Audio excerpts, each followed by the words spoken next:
नमस्कार आप सभी को। स्वागत है आपका स्टडी रूम में। मेरा नाम सोनाली है और मैं आपकी केमिस्ट्री एजुकेटर हूँ। तो चलिए शुरू करते हैं अपना तीसरा अध्याय। आज के हमारे अध्याय का नाम है परमाणु एवं अणु। जैसे हमने अपने आखिरी लेक्चर में अध्याय 2 में हमने क्या सीखा था, तत्व क्या होते हैं। तत्व जो होते हैं वो एक तरीके के परमाणुओं से मिलकर बने होते थे। ठीक है, तो आज हम उन्हीं परमाणुओं को पढ़ने जा रहे हैं कि परमाणु होते क्या हैं। उसके बाद हमने ये भी देखा था कि तत्वों से मिलके, अलग अलग तत्वों से मिलके हमारे यौगिक बनते थे। तो वो यौगिक जो होते हैं, उन यौगिक में यौगिकों को, एक से ज्यादा यदि यौगिक को मिला दिया जाए तो उससे हमारे अणु बनते हैं, मतलब उनके मॉलिक्यूल्स बनते हैं। तो आज हम यही जानेंगे कि परमाणु क्या होते हैं और अणु क्या होते हैं। उसके बाद उनके कुछ रासायनिक संयोजन के नियम हम जानेंगे। तो आज हम इन सभी के ऊपर चर्चा करेंगे। तो चलिए चलते हैं और बहुत कुछ सीखते हैं। तो सबसे पहले यही होता है कि परमाणु का इतिहास, मतलब हमारे एटम की, परमाणु की डिस्कवरी कैसे हुई थी। हमें कैसे पता चला था कि यदि हमारे आसपास कोई चीज है, जैसे हम बोलते हैं, हमने जब अपने आखिरी लेक्चर में देखा था कि जो तत्व होते हैं, जैसे हमने बोला था सोना जो था वो हमारे शुद्ध तत्वों में आया था। तो सोने के अंदर एक जैसे परमाणु होते हैं। जब मैंने आपको ऐसे भी बना के दिखाया था, मैंने सोडियम का बना के दिखाया था, तो मैंने कहा था ये सब जो होते हैं ये परमाणु होते हैं। तो ये एक ही प्रकार के परमाणु होते हैं। तो अब हमें कैसे पता चला था, मतलब किसने क्या कहा था कि मतलब हमारे जो तत्व हैं या पदार्थ हैं उनके अंदर परमाणु जैसी कोई चीज भी होती है।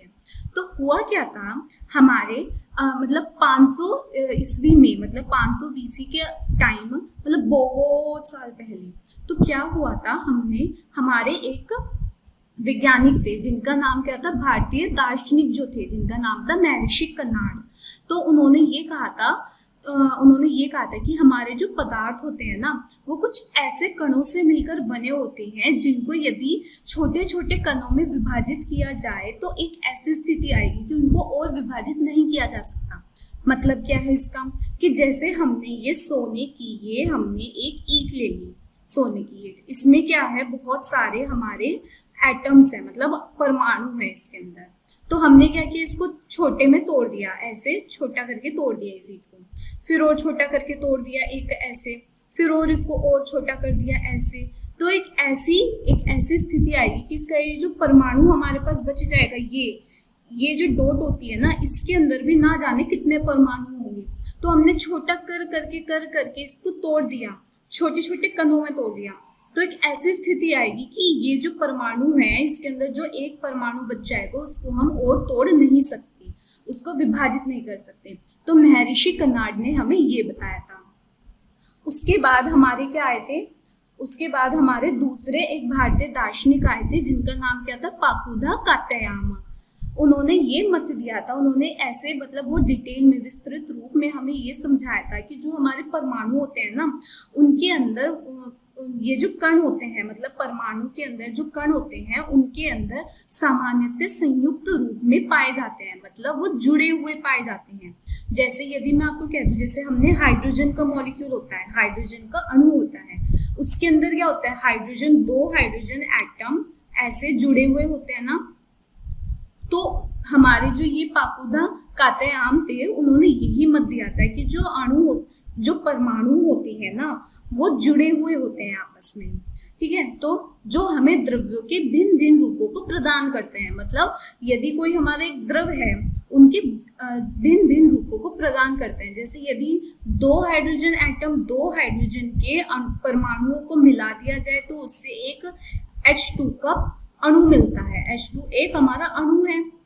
उसके बाद यदि हाइड्रोजन के एक परमाणु को किसके साथ, यदि हम क्लोरीन के एक परमाणु के साथ मिला दिया जाए, उससे हमें क्या मिलता है, उससे हमें HCl का एक अणु मिलता है। ठीक है, तो ये जो है, ये अकेला, ये हमारे एक परमाणु हो गया। ठीक है, और ये भी हमारे एक परमाणु हो गया। इन दोनों को मिला के हमारे अणु बने। तो इसलिए कहा गया है कि इनके कणों के बीच में सामान्यतः संयुक्त रूप होता है, मतलब जुड़े हुए होते हैं। फिर उसके बाद हमारे जो थे एक और दार्शनिक आए, उन्होंने जो ग्रीक के कुछ दार्शनिक थे डेमोक्रिटस एवं लुसिपस, उन्होंने ये सुझाव दिया, जैसे हमारे महर्षि कनाड ने एक सुझाव दिया था ना कि हमारे जो परमाणु होते हैं उनको यदि छोटे छोटे कण में विभाजित किया जाएगा तो एक ऐसी स्थिति आएगी कि उनको और विभाजित नहीं किया जा सकता है।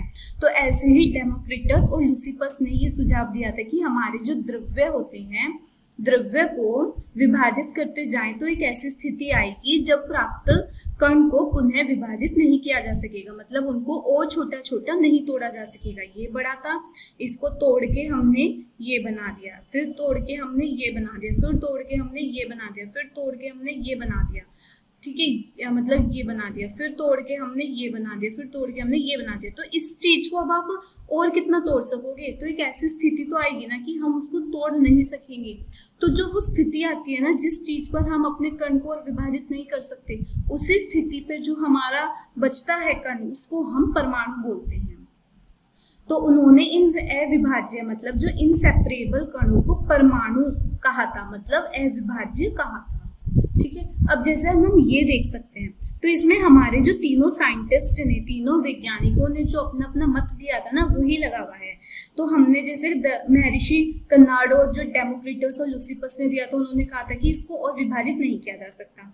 उसके बाद हमने जो हमारे दूसरे वाले जो दार्शनिक आए थे, ठीक है, तो उन्होंने ये बोला था कि इनमें क्या होता है कि इनके कणों में कुछ बल होता है, मतलब उनको जोड़ के रखा जाता है। तो ये सब हमारे कुछ साइंटिस्ट ने, वैज्ञानिक ने हमारे कुछ अपने अपने मत दिए थे, जिससे हमारे परमाणु की एक डेफिनेशन बनी थी कि परमाणु होता क्या है। अब हम चलते हैं, जैसे हम देख सकते हैं ये जो हमारी पेंसिल की लेड है, पेंसिल हो गया, पेंसिल का जो लेड है, इसमें देखिए यदि हम इसकी ये केवल इतनी सी ये नोक ले लें तो इतनी सी नोक में ना इसके इतने सारे एटम्स होते हैं। आप देख लीजिए हमने कितनी बड़ी वैल्यू लिखी हुई है, तो इसके अंदर इतने सारे परमाणु होते हैं। ये अब हम देख भी नहीं सकते कि कितने परमाणु होंगे, हम काउंट भी नहीं कर सकते हैं। तो ऐसे ही बोला हुआ है कि एक छोटे से निब के ऊपर, छोटे से लेड के ऊपर भी बहुत सारे परमाणु होते हैं जो आपस में जुड़े हुए रहते हैं, उन्हीं को हम परमाणु बोलते हैं। अब आते हैं हमारे, अब तक हमने देखा कि परमाणु क्या होता है। तो परमाणु को हम क्या लिख सकते हैं? परमाणु हमारा क्या होता है? एक ऐसा कण जिसको और छोटे कणों में विभाजित नहीं किया जा सकता। तो हम इसको बोल सकते हैं हमारे किसी भी तत्व का सबसे मूल रूप जो होता है, मतलब बेसिक यूनिट जो होती है हमारी, ठीक है, मूल रूप बोल सकते हैं, मूल रूप, ठीक है, मूल रूप किसी तत्व का मूल रूप जो होता है वो हमारा परमाणु होता है, जिसको और छोटे कणों में विभाजित नहीं किया जा सकता। इतना समझ आया? तो अब हम आगे पढ़ते हैं कि हमारे रासायनिक संयोजन के कुछ नियम, मतलब हमारे जो रसायन होता है ना, उसमें जब हम अपना कोई भी रिएक्शन करवाते हैं, रिएक्शन से हमारे प्रोडक्ट्स बनते हैं, उत्पादन मिलते हैं हमें, ठीक है, तो उनमें क्या होता है कि हमने सपोज करो तो उनके कुछ नियम होते हैं। जो भी हम चीज अपने विज्ञान में कोई भी चीज पढ़ते हैं तो उसके साथ कुछ ना कुछ नियम होता ही है। तो ऐसे ही हमारे रासायनिक संयोजन के कुछ नियम होते हैं। तो उसमें हमारे कुछ तो रासायनिक संयोजन के नियम, तो हमारे दो साइंटिस्ट थे, वैज्ञानिक थे। पहले वैज्ञानिक एंटोइन एल लावोइजर और दूसरे वैज्ञानिक जो थे हमारे जोसेफ एल प्राउस्ट। इन दोनों ने मिलकर हमारे रासायनिक संयोजन के नियमों का नियम दिए थे। तो उन्होंने कहा था, एंटोइन एल लावोइजर, इन्होंने पहला नियम दिया था किसके ऊपर? जिसको हम बोलते हैं द्रव्यमान संरक्षण का नियम। द्रव्यमान संरक्षण का नियम। द्रव्यमान संरक्षण का नियम क्या होता है? देखिए, इसमें कहा गया है कि law of conservation of mass, हमारा जो द्रव्यमान है ना, उसको ना ही तो हम तोड़ सकते हैं और ना ही हम उसको उससे अधिक बना सकते हैं। यदि मैं कहती हूं कि मैं ए और बी, हमारे दो रिएक्टेंट हैं, उससे मैं कुछ प्रोडक्ट बना रही हूँ सी, तो यदि ए का 1 ग्राम था और बी का हमारा कितना था? 4 ग्राम था, तो हमारा सी हमेशा 5 ग्राम ही बनेगा। ठीक है, यहाँ पर टोटल द्रव्यमान कितना हो गया? 5 ग्राम। भाई 8 + 4 कितना हो गया 5 ग्राम, तो यहाँ पर भी हमें 5 ग्राम ही मिलेगा। तो इसलिए बोला जाता है द्रव्यमान को ना ही तो हम तोड़ सकते हैं और ना ही उसे अधिक बनाया जा सकता है, ना ही वह कम हो सकता है ना ही अधिक बनाया जा सकता है। तो इसी नियम को बोलते हैं हम द्रव्यमान संरक्षण का नियम। तो देखिए क्या है ये, इसमें कहा गया है, एक मिनट में ये रिमूव कर देती हूँ सर वरना आपको दिखेगा नहीं। हाँ,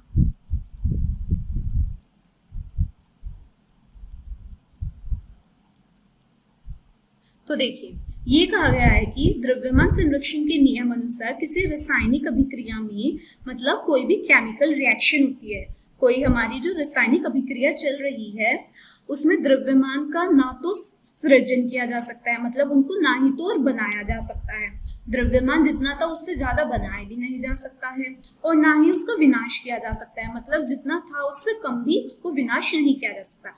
ऐसा तो नहीं हो सकता है ना, यदि हम 5 ग्राम ले रहे हैं और उससे हमारा क्या 3 ग्राम बन रहा है, तो हम क्या कहेंगे बाकी का 2 ग्राम कहाँ चला गया, हमारी अभिक्रिया खा थोड़ी जाएगी उसको, ऐसा नहीं होता है। यदि 5 ग्राम हम अपने 5 ग्राम अभिकारक ले रहे हैं तो हमारे जो उत्पाद होंगे वो भी 5 ग्राम ही बनेंगे।